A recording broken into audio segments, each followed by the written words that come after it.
मित्रांनो, आत्ता आपण आलेलो आहे जुन्नर मधल्या वडज या ठिकाणी. वडज या ठिकाण ओळखलं जातं कुलस्वामी खंडेरायाच्या देवदर्शनासाठी.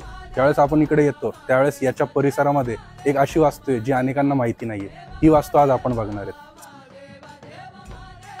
मंदिराच्या प्रवेशद्वारासमोर हा एक ओटा दिसेल तुम्हाला, आणि या ओट्याच्या खाली एक प्रवेशद्वार आहे. या प्रवेशद्वारामधून तुम्हाला आत जावं लागेल.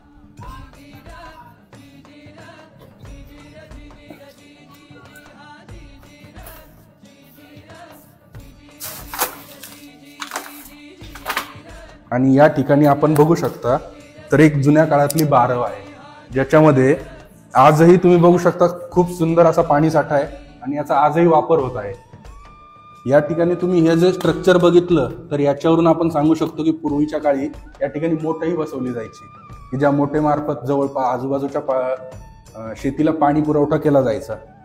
जशी आपण ही वडज गावातली बारव बघितली तशा अनेक जुन्नर तालुक्यामध्ये बारवा आहेत की त्या माहिती नाही आहेत. त्या तुम्ही कमेंट बॉक्समध्ये कमेंट करा. आपण नक्कीच त्या बारवांपर्यंत पोहोचण्याचा प्रयत्न करू आणि त्यांना प्रकाश झोतात आणण्याचा प्रयत्न करू. मंडळी, ही माहिती शोधण्यापासून शूट करण्यापासून ते तुमच्यापर्यंत पोहोचवण्यापर्यंत आम्ही खूप मेहनत घेतोय. तुम्ही फक्त जुन्नर अपडेटला फॉलो करा.